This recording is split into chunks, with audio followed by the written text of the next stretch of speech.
Hello students, welcome. आज का हमारा टॉपिक है chlorine and compounds of chlorine. ठीक है, तो सबसे पहले क्लोरीन की बात करते हैं। अब क्लोरीन में हमें क्या पढ़ना है? फिजिकल प्रॉपर्टी, ठीक है, उसके बाद प्रिपरेशन और उसके बाद केमिकल रिएक्शंस। केमिकल रिएक्शंस में हमें क्लोरीन के कुछ कंपाउंड्स बनते हुए दिखाई देंगे। ओके, अब देखो, जैसे सबसे पहले हम देखते हैं फिजिकल प्रॉपर्टीज ऑफ क्लोरीन। ठीक है, फिजिकल प्रॉपर्टीज ऑफ क्लोरीन।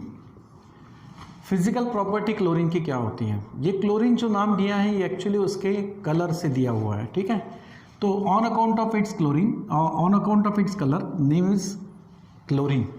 अब वो कलर क्या होता है कि ग्रीनिश येलो कलर की गैस होती है। ठीक है, क्लोरीन जो है ये ग्रीनिश येलो कलर की गैस होती है, ग्रीनिश येलो कलर्ड गैस। ठीक है, ग्रीनिश येलो कलर्ड गैस। इसका जो स्मेल होता है पंजेंट और सफोकेटिंग स्मेल होता है। So greenish yellow coloured gas with pungent and suffocating smell या ऑर्डर। ठीक है, suffocating smell. So this is one of the physical properties of chlorine. Next property is that अगर nature से देखा जाए तो क्लोरीन जो है वो पॉइजनस इन नेचर होता है। ठीक है, सो क्लोरीन गैस कैसे है? It is poisonous in nature. ठीक है, it is poisonous in nature. Nature में क्लोरीन गैस क्या होती है? पॉइजनस होती है। ठीक है, नेक्स्ट प्रॉपर्टी ये है कि अगर क्लोरीन को वाटर में डिसॉल्व करें, ठीक है, so it is dissolved in water, it is dissolved in water forms chlorine water. ठीक है, क्लोरीन वाटर में डिसॉल्व होकर क्या करता है? क्लोरीन वाटर का फॉर्मेशन करता है और इसी से क्लोरीन का ब्लीचिंग एक्शन भी शो होता है। So chlorine when dissolved into the water gives the chlorine water.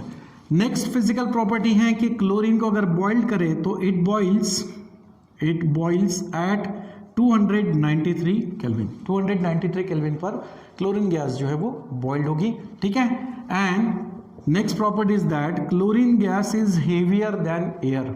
ठीक है, एयर से हेवी होती है, so it is 2 to 5 times heavier. ठीक है, 2 to 5 times heavier than air. Air से 2 to 5 टाइम्स क्या होता है? हेवियर होता है क्लोरीन गैस। ठीक है, सो ये इसके कुछ फिजिकल प्रॉपर्टीज हुई। अब इसका प्रिपरेशंस देखते हैं, क्लोरीन गैस कैसे प्रिपेयर करते हैं। Okay, so preparation of chlorine gas. Chlorine gas को प्रिपेयर करते हैं हम by oxidation of hydrochloric acid. Okay, hydrochloric acid को हम ऑक्सीडेशन करेंगे और उसके लिए कुछ सुटेबल ऑक्सीडाइजिंग एजेंट को यूज़ करेंगे और ऑक्सीडाइजिंग एजेंट को यूज़ करके हाइड्रोक्लोरिक एसिड का अगर हम ऑक्सीडेशन करते हैं तो यहाँ पर क्लोरीन का प्रिपरेशन होता है। ठीक है, तो हाइड्रोक्लोरिक एसिड का ऑक्सीडेशन हम करेंगे कुछ ऑक्सीडाइजिंग एजेंट का यूज़ करके, जैसे कि first like manganese dioxide. Okay, ये ऑक्सीडाइजिंग एजेंट हम यूज़ कर सकते हैं, जिससे क्या होगा? क्लोरीन का फॉर्मेशन होगा। ठीक है, second oxidising agent is that potassium permanganate. ठीक है, ये भी क्लोरीन का फॉर्मेशन करेगा। और थर्ड प्रिपरेशंस हैं, अगर इसको हम ऑक्सीजन के साथ रिएक्ट करते हैं या एटमॉस्फेरिक ऑक्सीजन के साथ में हाइड्रोक्लोरिक एसिड को रिएक्ट करते हैं तो हाइड्रोक्लोरिक एसिड का यहाँ पर क्या होगा? Oxidation, but this oxidation take place in the catalyst that is CuCl2। ठीक है, कॉपर क्लोराइड्स के प्रेजेंस में, कैटलिस्ट के प्रेजेंस में अगर हम हाइड्रोक्लोरिक एसिड को एटमॉस्फेरिक ऑक्सीजन के साथ में रिएक्ट करते हैं and temperature is that 723 kelvin, इस टेम्परेचर्स पर रिएक्शंस को मेंटेन करते हैं तो यहाँ पर क्या होता है? क्लोरीन का फॉर्मेशन होता है। ठीक है, ये जो थर्ड प्रोसेस है that is called as the Deacon process. ठीक है, इसको क्या कहते हैं? Dickon process. इस प्रोसेस में क्या किया गया है? Hydrochloric acid is oxidise with the atmospheric oxygen in presence of catalyst, ठीक है, CuCl2 at nearly about 723 Kelvin, then chlorine is formed। Chlorine यहाँ पर क्या होता है? प्रिपेयर होता है। तो इस तरीके से, और एक मेथड और है, वो ये है कि बाय इलेक्ट्रोलिसिस। ठीक है, बाय इलेक्ट्रोलिसिस, इलेक्ट्रोलिसिस प्रोसेस से भी क्लोरीन गैस को हम बना सकते हैं। So by electrolysis of sodium chloride, concentrated sodium chloride का अगर हम इलेक्ट्रोलिसिस करें तो वहां से भी क्लोरीन गैस का फॉर्मेशन होगा।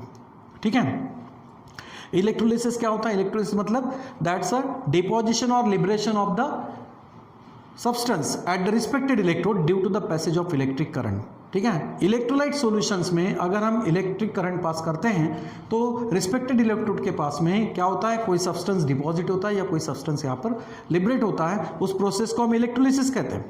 तो सोडियम क्लोराइड का अगर हम सॉल्यूशंस लेते हैं और उसमें अगर हम इलेक्ट्रिसिटी पास करते हैं तो क्लोरीन गैस इलेक्ट्रोड के पास क्या होती है, लिबरेट होती है, एनोड के पास क्लोरीन गैस का लिबरेशन होता है, ठीक है। सो this is one of the another method for the preparations of chlorine. तो इस तरीके से क्लोरीन का प्रिपरेशंस करते हैं, ओके। अब यहाँ पर क्या होगा, क्लोरीन का ऑक्सीडेशन हो रहा है। जैसे कि आप देखो हाइड्रोक्लोरिक एसिड में क्लोरीन का यहाँ पर ऑक्सीडेशन स्टेट होगा -1, ठीक है। हाइड्रोजन का क्या होगा, +1 होगा। तो क्लोरीन का ऑक्सीडेशन स्टेट होता है यहाँ पर -1, लेकिन ये किस में कन्वर्ट हो रहा है, क्लोरीन में। तो क्लोरीन जो है it is the elementary form, और एलिमेंट्री फॉर्म में ऑक्सीडेशन स्टेट होता है 0, ओके।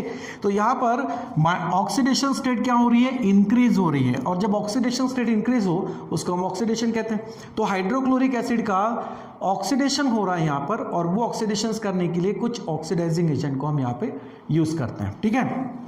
अब जैसे कि पहला रिएक्शन है, हाइड्रोक्लोरिक एसिड को अगर हम मैग्नीज डाइऑक्साइड से रिएक्ट करें, ठीक है, तो यहाँ पर क्या होगा, क्लोरीन का फॉर्मेशन तो होता है, ठीक है। इसका ऑक्सीडेशन होने के बाद क्लोरीन का फॉर्मेशन होता है। इसके अलावा भी बाय प्रोडक्ट्स क्या मिलते हैं, मैग्नीज जो है ये भी क्लोरीन से रिएक्ट होकर मैग्नीज डाइक्लोराइड का फॉर्मेशन करेगा, ठीक है, मैग्नीज डाइक्लोराइड का फॉर्मेशन करेगा। और बाकी बचा हुआ हाइड्रोजन एंड ऑक्सीजन ये क्या करते हैं, यहाँ पर वाटर का फॉर्मेशन करेंगे। So when hydrochloric acid reacts with the oxidizing agent like manganese dioxide, it gives the chlorine. यहाँ पर क्लोरीन गैस का फॉर्मेशन होगा, बाय प्रोडक्ट्स में मैग्नीज डाइक्लोराइड और क्या मिलेगा, यहाँ पर वाटर मिलेगा, ठीक है। तो मैग्नीज क्लोराइड और वाटर मिल गया। अब यहाँ पर क्या करना है, प्रिपरेशन, यहाँ पर क्या करना है, बैलेंसिंग। और बैलेंसिंग, इसके पहले रिएक्शंस में मैंने बैलेंसिंग समझाया था आपको कि किस तरीके से आपको बैलेंस करना है, ओके। तो कोशिश करना है इसको बैलेंसिंग के लिए, ठीक है। अगर कुछ बैलेंसिंग अगर वहाँ नहीं हो रहा, कुछ प्रॉब्लम्स आई तो फिर आप बता सकते हैं। तो कोशिश करो इसको बैलेंस करने का, ठीक है। इसमें जितना मैं अभी रिएक्शंस को बता रहा हूँ इसका बैलेंसिंग खुद करके देखो, ठीक है। नेक्स्ट जो है वो है हाइड्रोक्लोरिक एसिड का रिएक्शंस पोटेशियम परमैंगनेट से, KMnO4 से, ओके। अब यहाँ पर क्या होगा, ऑक्सीडेशन होने के बाद क्लोरीन का फॉर्मेशन तो होगा, लेकिन इसके अलावा भी और कुछ क्लोराइड यहाँ पर मिलेंगे। जैसे कि पोटेशियम है, क्लोरीन से रिएक्ट होगा, मैग्नीज है, क्लोरीन से रिएक्ट होगा। पोटेशियम, मैग्नीज ये मेटेलिक कैरेक्टर शो करते हैं, जबकि हैलोजेंस, क्लोरीन जो है ये नॉन मेटेलिक प्रॉपर्टी शो करेंगे। तो मेटल जनरली नॉन मेटल से कंपाउंड फॉर्म करता है। तो पोटेशियम क्लोरीन से कंबाइन होकर यहाँ पर बनाएगा पोटेशियम क्लोराइड, ठीक है। और मैग्नीज क्लोरीन से क्या बनाता है, सिमिलरली मैग्नीज डाइक्लोराइड, ठीक है।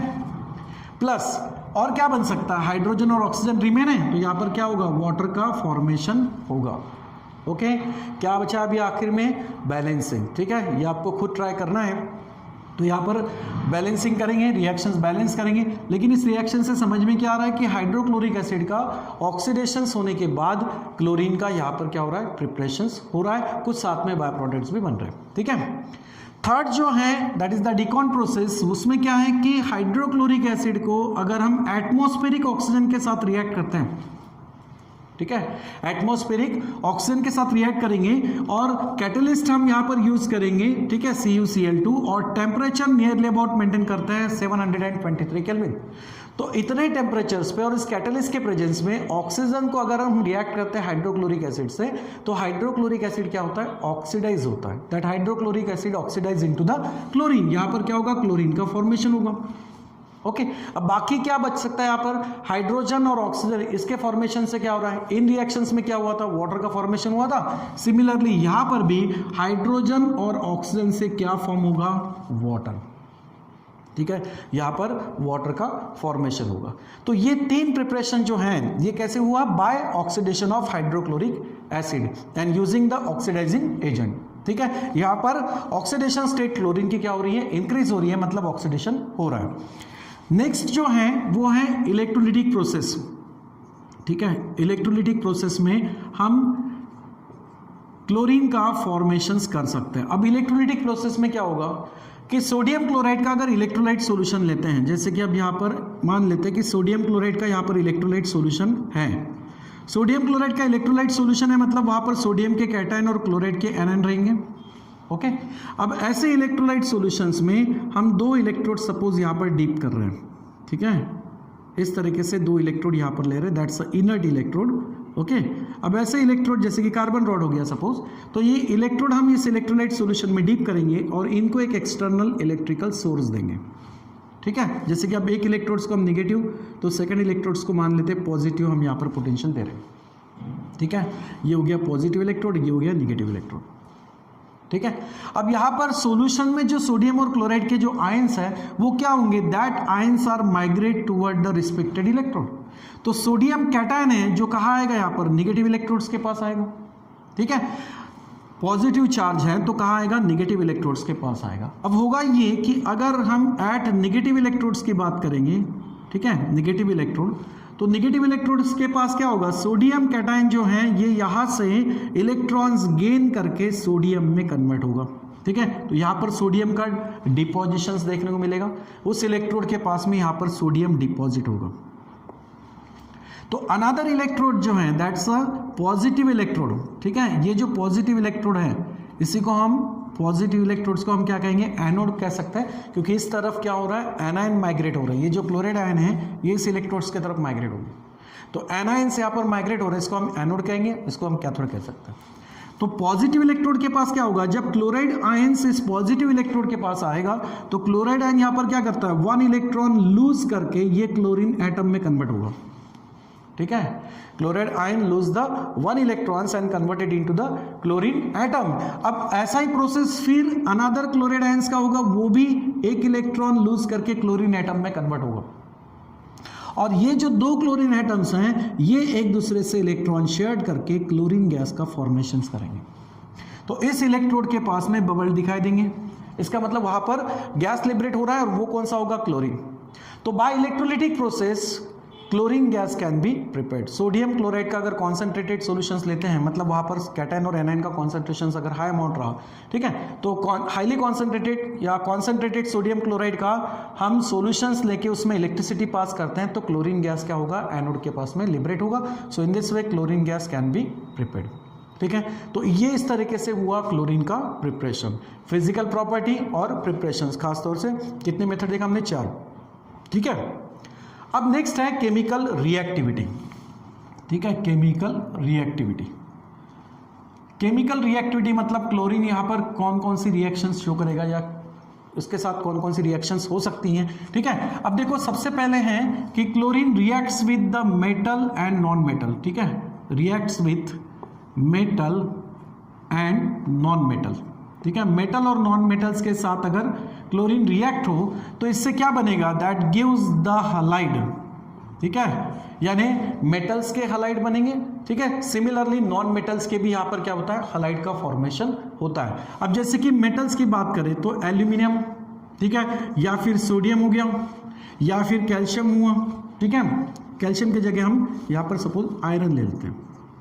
ठीक है, कैल्शियम आयरन, तो क्या हुआ यहाँ पर एल्यूमिनियम, सोडियम, आयरन, ये अगर हम क्लोरीन के साथ रिएक्ट करते हैं, ठीक है, यहाँ पर क्लोरीन के साथ अगर रिएक्ट करेंगे, मेटल की बात कर रहे हैं, ठीक है, तो आयरन लिया, एल्यूमिनियम, सोडियम, आयरन, इनको अगर हम क्लोरीन के साथ रिएक्ट करें तो ये क्या करेंगे, ये उनके रिस्पेक्टेड हलाइड्स को फॉर्म करेंगे। मतलब एल्यूमिनियम क्लोरीन से कंबाइन होकर क्या बनेगा, एल्यूमिनियम ट्राइक्लोराइड का फॉर्मेशन करेगा। ठीक है, एल्यूमिनियम ट्राइक्लोराइड।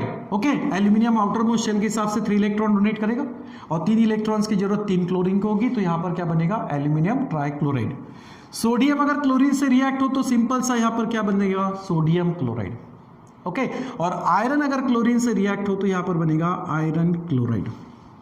ठीक है, FeCl3।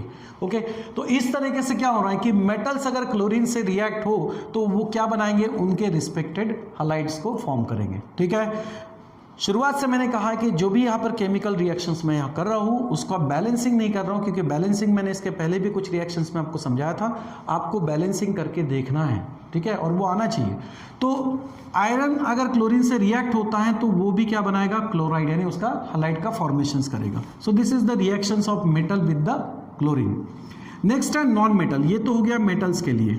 ठीक है, नॉन मेटल जैसे कि फॉस्फोरस हुआ, सल्फर हुआ, खास तौर से ये 2 नॉन मेटल जो हैं ये क्लोरीन के साथ रिएक्ट होके क्या बनाएंगे, हलाइड का ही फॉर्मेशंस करेंगे, मतलब क्लोराइड का फॉर्मेशंस करेंगे।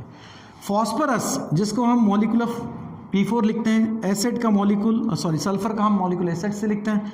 तो फॉस्फोरस अगर क्लोरीन से रिएक्ट हो और सल्फर भी अगर क्लोरीन से रिएक्ट हो तो ये क्या बनाएंगे, क्या बनाएंगे, ये करस्पॉन्डिंग हैलाइड्स को ही फॉर्म करेंगे।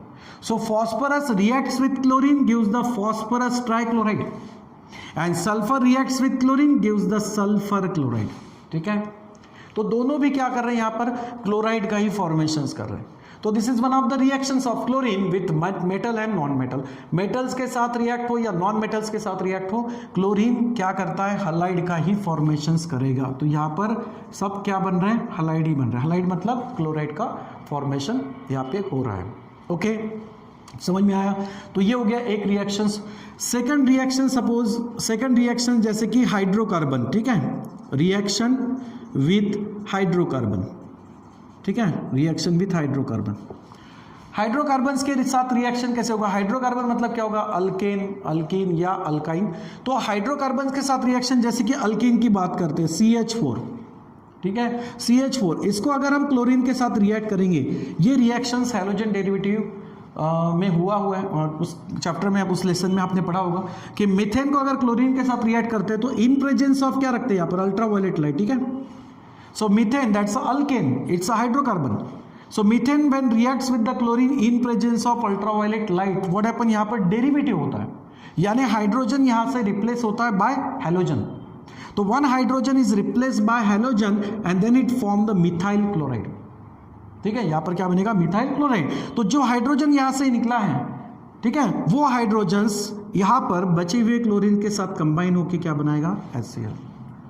ओके, तो ये हो गया क्लोरीन का रिएक्शंस किसके साथ, हाइड्रोजन के साथ। वहां पर क्या बना रहा है, वो मिथाइल क्लोराइड का फॉर्मेशन कर रहा है। ठीक है, जैसे कि हमने मीथेन का एग्जांपल लिया तो मिथाइल क्लोराइड बनेगा। ठीक है, सेकंड अगर अल्किन के साथ, alkene is also the hydrocarbon, suppose CH2 double bond है, इथीन है वहां। अगर इथीन का रिएक्शन हम क्लोरीन के साथ करते हैं, ठीक है, इथीन का रिएक्शन हम किसके साथ कर रहे हैं, क्लोरीन के साथ। तो देखो मल्टीपल बॉन्ड कंपाउंड्स अगर हैं तो उसमें मोस्टली एडिशन रिएक्शंस होती हैं।